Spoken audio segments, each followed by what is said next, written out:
Good movie. Y'all ready to do this review? Go away, Steve. Go away. That's not even listening. I'm not even listening. I'm telling her. Got everything? Good movie, everybody? Look at all these toys I won. What? Look at all these toys I won. Yeah, I think that machine rigged. Oh, let's go, children. Come on. Come on, you little half Mexicans and half Asians. We out. Get on the mic again. I guess a couple people thought I was changing because I've been a little quiet. Thinking I moved or probably stranded on an island. Calling my phone, but I've been keeping it on silent. It's a lot of things I don't like. People being stupid. What's up, YouTube? It's your boy Ziggy Man, and I am here with y'all doing the review of Black Panther. Just got back in from the movies, watching it, and I was gonna do this review with my children, but they tapped out. They've been up all day, school and stuff, and we got the late show, so they tapped out. So all y'all gonna get is me. Okay, of course this is spoiler free. I don't want to get into spoilers. You know, y'all want to be spoiled, go watch the movie. Black Panther, let's just get this out of the way. It was a good movie. It was a really good movie. Okay, 2 thumbs up from this guy. It was a really good movie. Was it a perfect movie? No, because there's no such thing as a perfect movie. But it was a really good movie. The director, Ryan Coogler, this is his first Marvel movie. He also did Creed with Michael B. Jordan. Michael B. Jordan plays Killmonger in this movie, the main antagonist. And you know, I don't know how they do it, man, but everybody that directs Marvel movies, they seem to seamlessly integrate them, and it just feels like one long story that connects and it goes together. You know, Kevin Feige, the guy's a genius, man. He somehow is able to make these directors see his vision and make the movies tie in seamlessly. I mean, from the one-liners and the violence, which it wasn't a lot of violence. You know, Marvel and Disney, they don't have a lot of violence. All of that stuff it fit in. You know, nothing felt out of place. Everything was nice and orderly, and it made sense, man. Now, the theme of the movie is obviously revolution, right? You got Black Panther revolution, the Black Panthers in the real world revolution. You know, so the theme of the movie was revolution. T'Challa, his father in Avengers, Captain America: Civil War. I'm sorry, his father died. His father was the king of Wakanda. His father died, and T'Challa had to take the mantle of king, and he was also the Black Panther. So he wore 2 hats. That never happened before. And in the trailers, his father told him, you know, you can't be a good man and a king. And T'Challa didn't understand that because, you know, his dad was king and he always saw his dad as a good man. Well, throughout the movie, you'll see why he said you can't be a good man and a king, you know, because as a king, you have to look out for your kingdom. You know, you can't really look out for your personal feelings and self. Sometimes there's gonna be a conflict with what you feel is best versus what is best for your people. And he had to make a choice, and kind of like the consequences of that choice is what, you know, drives the movie, drives the main plot of the movie, and, you know, gets into the whole revolution thing. Now, you guys seen Claw, Ulysses S. Claw. He was a villain, you know, in the trailers and everything. And he also plays a role in it, but not as much as you would think, you know, from the trailers, you know. But he does play a role in it, and it is because of, you know, him being in it, and what happens to him is kind of like the driving force. And maybe I'll say the little bit that pushed the whole revolution thing kind of sort of over the edge to where it started. Now, Michael B. Jordan is Killmonger. He's actually the main antagonist, you know, and his story is actually more complicated than you would think. You know, like I said, trailers don't do a good justice with movies, but his story is more complicated than you think. Some people, believe it or not, would actually see his cause as a just cause. Some people would actually, I could see some people leaving this movie and siding with Killmonger, okay? Because his view on the revolution versus T'Challa's view on the revolution is kind of the dividing force and what causes the conflict. But I can see some people leaving that movie and saying, you know what, Killmonger was right. You know, Team Killmonger, for lack of better words.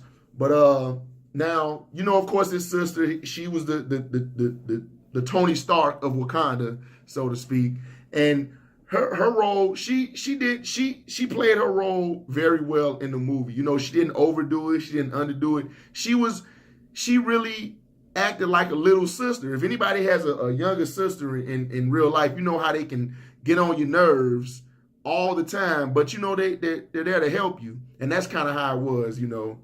So, you know, her role was just, I mean, it was justified. She wasn't just a throw-in character just to, you know, make the movie go along. She had an actual role and purpose.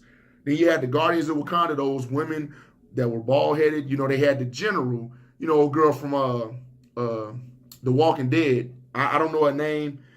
Man, the internet is gonna say her name because that's what the internet does. They correct these videos. But her role in the movie was important as well because she has to defend the throne. Okay, so no matter what happens, if there's a conflict of the throne, she has to defend the throne, even if she doesn't agree with it morally. And things kind of happen where that's brought into question. You know, like, do she fight for what's right or do she fight for the throne? You know, because she's bound by the throne. And that comes into play too. His love interest, which they didn't really touch on in the trailers, you know, but I mean, you can figure it out. It's not that hard to do process of elimination. You got his mama, you got his sister, you got the Guardian of Wakanda, and then you got his love interest. You can pretty much figure out who that is. So, and she's a spy. So her thing is, you know, does she continue being a spy and helping Wakanda outside of being outside of Wakanda, or does she come back to Wakanda, you know, and become the queen to the king? And, you know, she's kind of torn between that.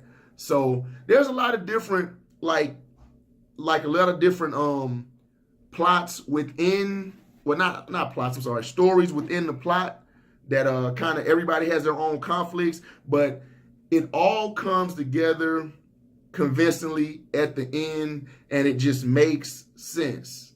That's what I liked about the movie. Like, okay, let me get this out of the way. I should have said this earlier. The first 12 minutes of the movie sucked.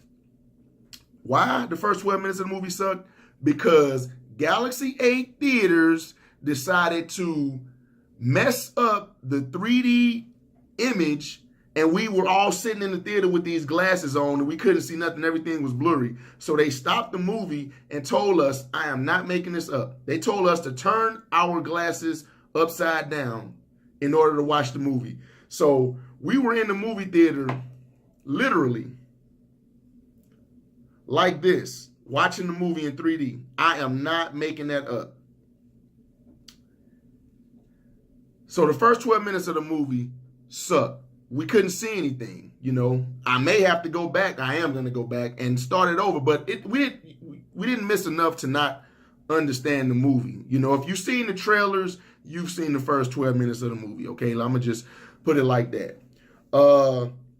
Angela Bassett, who plays his mother, her role, she had a small role, but once again, it was important, and it just fit. It wasn't a throw-in. You know, sometimes these movies get these stars, and they put them in the movie just to kind of sell it. Like, oh, they got Angela Bassett in this movie. Let me, you know, but it made sense for her to be in this movie. Just like Forrest Whitaker. He had a small role too, but it fit into the movie. It was, I mean, everything, the fighting, the choreography for the fights, you know, the color, everything just flowed, man. And the revolution part hits home right at the end where it should hit home. Killmonger's last words, as a matter of fact, his last words are probably what is going to divide people, you know, on Team Black Panther or Team Killmonger. His last words, and that's how powerful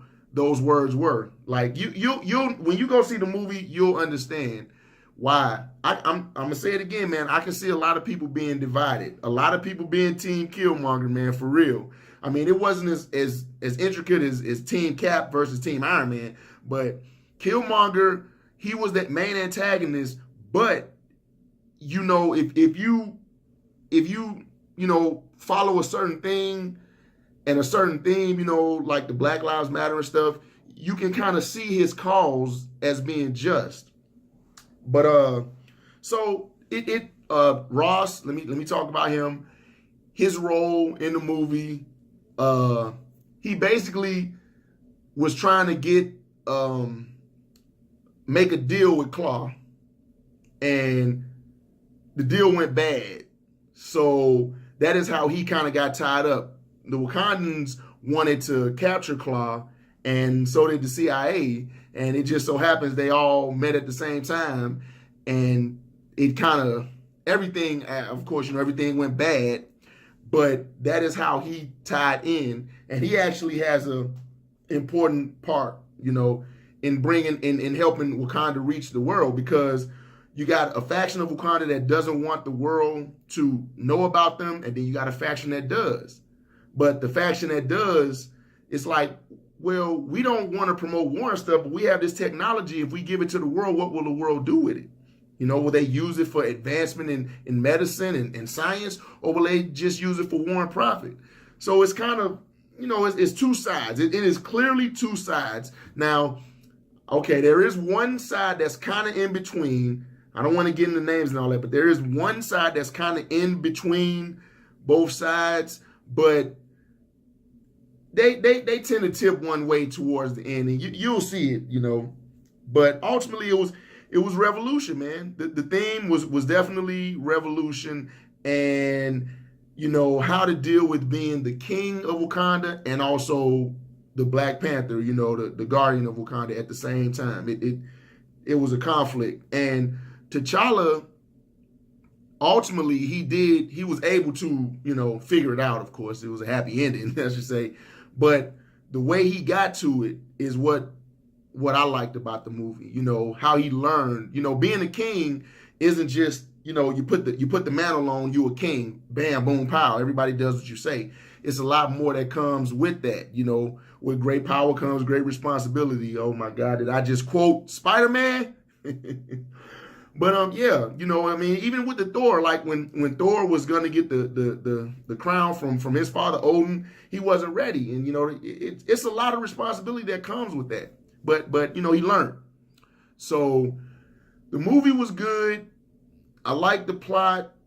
I like the pacing. I will say this though, there's a part in the movie that it just happened, and it happened too soon, and you knew that he wasn't dead. Okay, like you knew he wasn't dead, and his revival and that I kind of had a issue with that. It's like, come on, man, they probably could have spaced that out a little bit more, but it has less of an impact when you see someone die, but they're not dead. You know it, okay? So that's kind of, I had a little thing with that. Like, come on, we know he's not dead, so why you?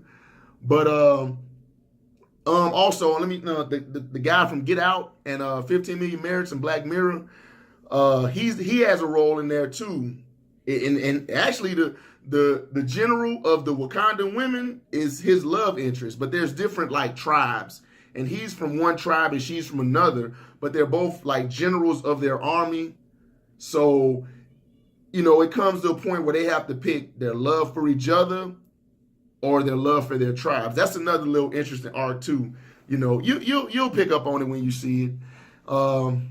So other than that little small part where it's like, come on, we know he's not dead, right?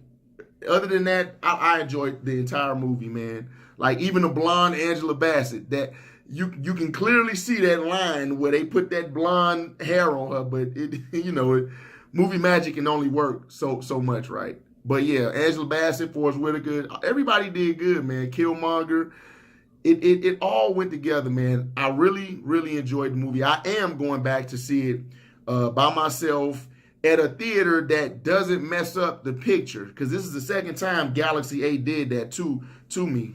So they got one more time, and I'm writing my congressman, whoever that is. So the end scenes, of course, there's post-credit scenes, but I think because like if you've watched the Marvel Cinematic Universe long enough, you know what's gonna happen. Like at this point, if you've watched it from Iron Man up until Black Panther, you know what's gonna happen. You know what's going on. So you know Infinity War comes out in May. So we've seen the trailers, and you know Wakanda plays a role in that. There's still a soul gem missing. So, you know what I'm saying? We kind of know where it's going. So these end credit trailers didn't have much of an impact. It's kind of like, oh, I already knew that. You know, if you guys remember the first one with Nick Fury and the Avengers Initiative, that was like the blueprint for an awesome post-credit scene. But I think this one in Black Panther, it wasn't nothing to go right home about. Honestly, if you leave the theater before the credits roll, you won't really miss any major plot points, okay? There's not even any Easter eggs. So, I mean, it's not as bad as the end credits for Spider-Man, but it's kind of like, you know, whatever, hit or miss. Stan Lee does make his cameo appearance as usual, and he you know, for a guy that's on the screen for less than 20 seconds, he always hits it out of the park, man. Like, you know he's gonna be there doing something, but he always hits it out of the park. And in Black Panther, he hits it out of the park, okay? Like, it's funny. So, I like the direction of the movie. Ryan Coogler did a good job. Michael B. Jordan did a great job as Killmonger. Andy Serkis as Claw. Everybody, Martin Freeman as Ross, they all did their jobs, and it was all cohesive enough to make sense to make this a good movie. I don't do the ratings and all that. This is my first movie review, honestly. I don't do the ratings, but if I did, I would give it a 8 out of 10. There's never going to be a perfect movie, so I will never give any movie a 10 out of 10, okay? I think Aliens with Sigourney Weaver is the highest movie ever, and that's still a 9 out of 10. But so 8 out of 10 is great, man. You'll enjoy it, and even if you've never seen any other Marvel movie, if you watch this, you can still enjoy it, and you can still understand it and follow it. You may not understand the lore as much because you didn't follow the comics or the movies, but the story, revolution, conflict, personal conflicts, choices, and the consequences of those choices. Love is actually a love, story in here too. Sacrifice, right? You'll get all that from this movie. So Black Panther was good. This is spoiler free. Hope I don't think I spoiled anything. Of course the internet is gonna correct me on any mistakes I made. That is what the internet does. But that's it, man. I'm tired. I lost my voice a little bit, and it was raining and cold outside. So should have wore a jacket, but I like to show my guns. I'm just playing. All right, man. That's it, man. Y'all, thanks for watching, man. And until my next movie review, I will see y'all later. They asking for advice when I tell them that it's wrong and they thinking that it's right. I'ma back up. I ain't got a bone in this fight. I just get back to my grind, put the negativity in the back of my mind. When I get a funny feeling, I don't never wonder why. Since you ain't Team Ziggy at the back of the line. I was asking for peace, but they didn't want to give it. Now I'm back to the beast. When I get hungry, I snack on the beat. I can't worry about you and still worry about me.